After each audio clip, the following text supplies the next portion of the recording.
I've been wanting to make this video for a long time. This is my blues video, and I've been fortunate enough to I learned blues from Jimi Hendrix. That was kind of that's my favorite blues player, even though he's a lot more than that. But I've been fortunate enough to learn blues from jazz trained guys, and I want to talk about what blues is, approaching it from a arpeggio perspective, and then also like a mode perspective. So obviously I was playing Red House by Jimi Hendrix there. We're in the key of B. In a normal blues, you have three chords. You have a 1, 4, and a 5. So B7, E7, and F sharp 7. These chords are also called dominant 7. Same thing. We have a root, a 5th, flat 7, obviously root again, major 3rd. It's a 4-note chord. The first thing that I want to talk about is approaching this from modes. One way you can make yourself stick out as a blues player is to think of each chord as its own entity. So B7, the implied mode there is B Mixolydian. I'm gonna play that mode for you right now.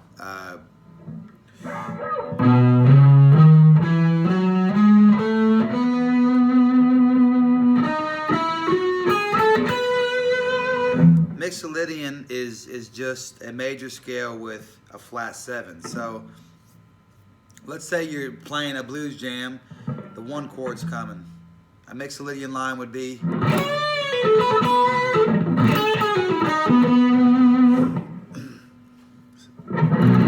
so the first chord, B Mixolydian. Okay, the 4 chord comes around. E7, right? E7, the implied mode would be E Mixolydian or B Dorian. So when the 4 chord comes around, your scale should look like this.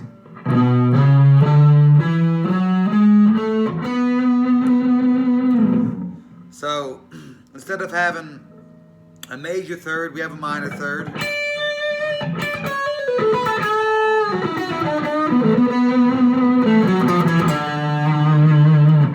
The main thing to me is the minor 3rd, and then you have just a Dorian scale, B Dorian. Okay, so let's go to the 5 chord real quick. F sharp 7. So F sharp Mixolydian.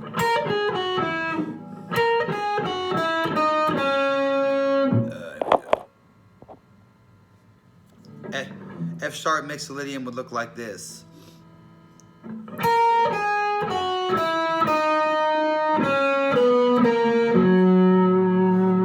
Or the way that I like to think about it, instead of thinking of F sharp as its own chord, since the 5 chord happens happens fast in a blues, just think about a B major scale. The 5 chord, anytime the 5 chord comes around in a blues chord progression, think major. One of the things that drives me insane as a music listener, as a guitar player, is when I'm at a blues jam session and the guitar player continues to play a minor pentatonic scale over the 5. It sounds cool. It sounds cool once, but if you go twice and don't play over the 5 chord, it just sounds so strange to me. So over the 5 chord, I would even think major pentatonic. So how do we find our major pentatonic scale? We put our pinky on the root note, which is B.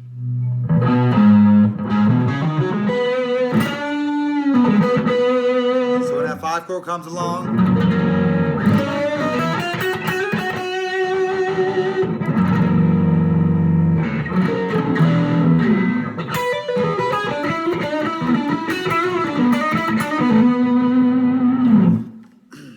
when that 5 chord comes along, just whatever you do, think major. And major in the pentatonic box obviously would be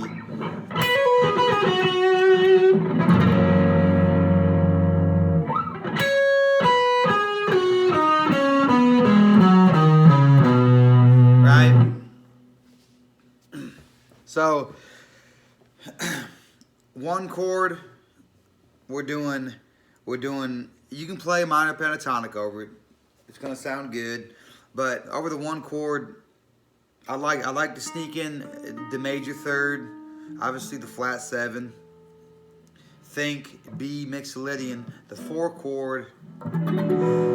Think B Dorian or E Mixolydian, right? E7. Then the 5 chord, just think B major. So that's the modal perspective. Let's talk about approaching this from like a chord perspective. B7. The most obvious thing is like, so that's a B7 arpeggio. Here you go. And I think it's important to visualize this up and down the neck.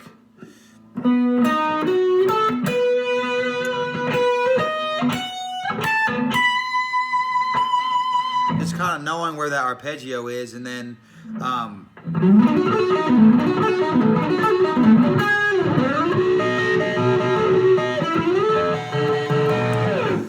so another way to play. A lot of times you heard Jimmy do this live. He would literally arpeggiate the. This is a B7 arpeggio right here, and then the inversion would be. So see that B7 arpeggio, and then the inversion.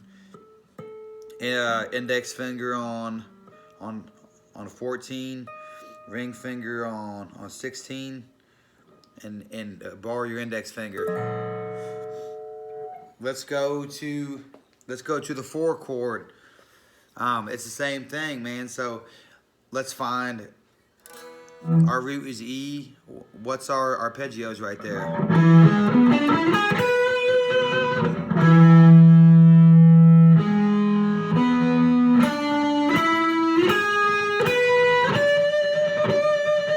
Or if you wanna keep this shape.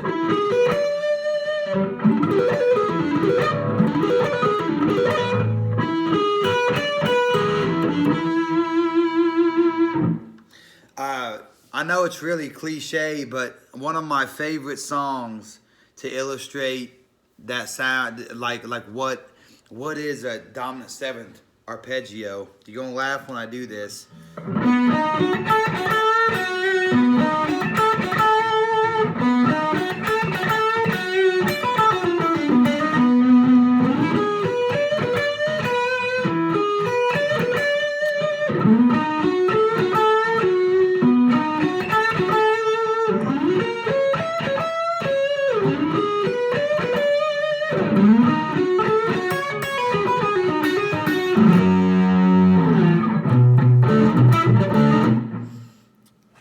So literally, the Folsom Prison solo just is literally a dominant 7th arpeggio.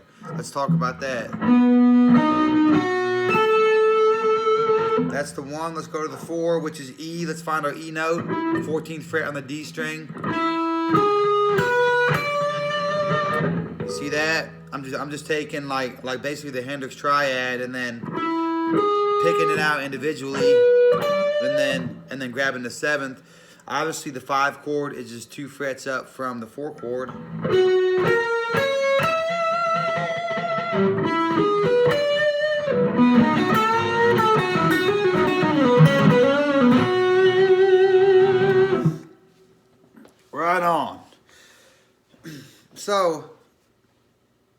basically the whole idea behind that was to give you have the arpeggio route where you can think about all these arpeggios across the neck, and then you have like the mode route. Obviously, you also have pentatonic scales. You have minor pentatonic, which is kind of everybody's bass line. This is what makes everybody sound the same.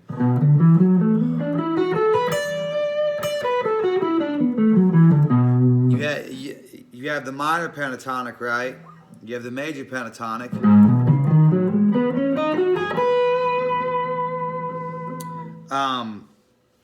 One of the pentatonics that people don't talk about is you have a diatonic pentatonic scale right here. So this is our root. If you go up 2 frets from the root in a blues, you have it's a slightly dissonant pentatonic scale, but all the notes in it are in the key. And it can be cool to play lines going in between all three, you know. Obviously, over the one chord, the major pentatonic is probably going to be the least dissonant.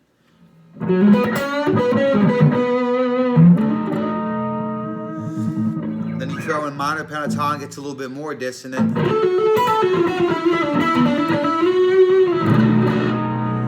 And then this third pentatonic right here is even more dissonant, in my opinion.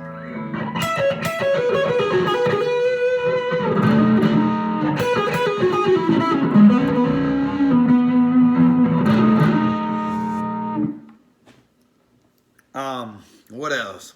So we fit modes, we fit arpeggios, we fit different pentatonic scales.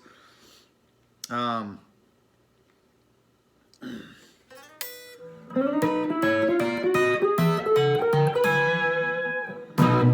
think that's it for this video, man.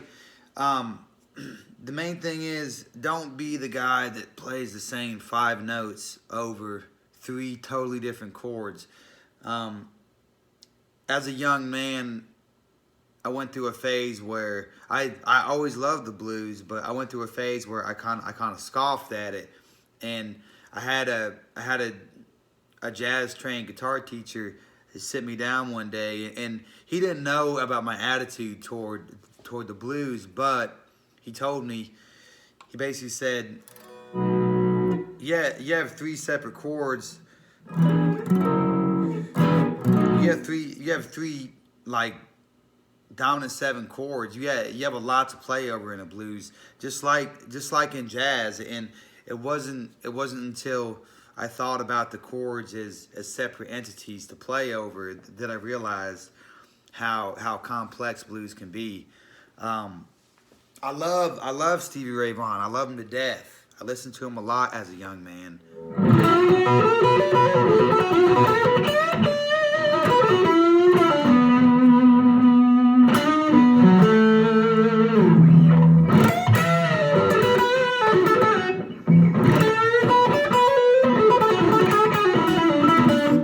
I love Stevie Ray Vaughan, but I think one of the things that happened with Stevie Ray, when I went from listening to Hendrix, and then I hadn't heard SRV until later, I got really bored listening to SRV because I felt that he was he repeated himself a lot, whereas Hendrix, I felt like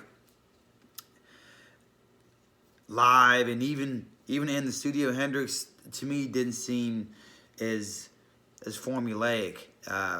And Hendrix played a lot of different notes. He would do crazy chromatic shit. He would go, and if you throw in all,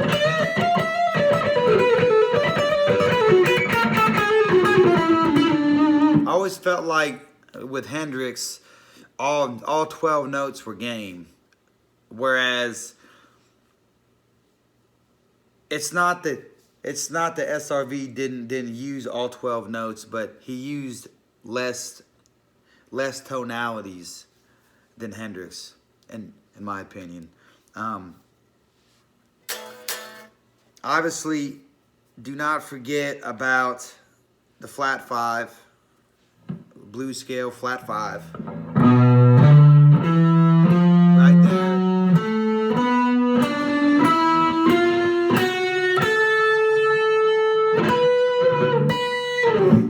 When you go to your major scale,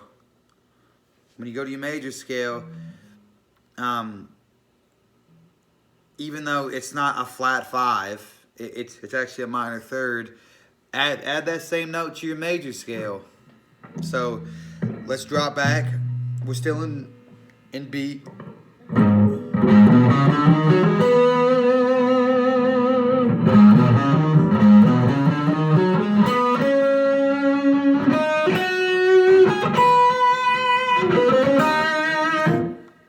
Likewise, in a major scale, something that we can see at the beginning of Hendrix's Red House, Hendrix also throws in this passing tone. On this run right here,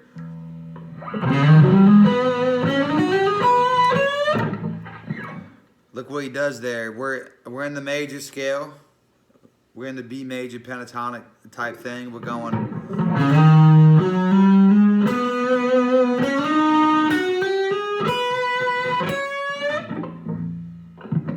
So basically, I guess to close this up, to really spice up your blues, don't be afraid of chromaticism. When you think of pentatonics, think of the gaps as places where you can add notes.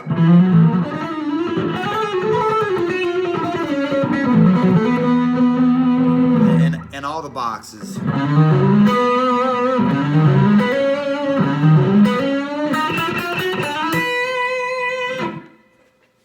One of the coolest, I stole this lick from George Benson, Richie Cotton, George Benson. He's a big George Benson fan.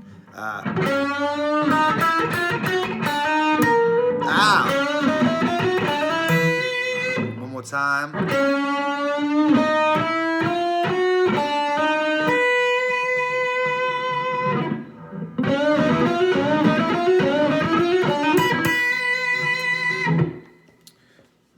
There's that one. There's just so many cool licks. I'll make separate videos with blues licks, but that's the main ideas that I wanted to talk about today.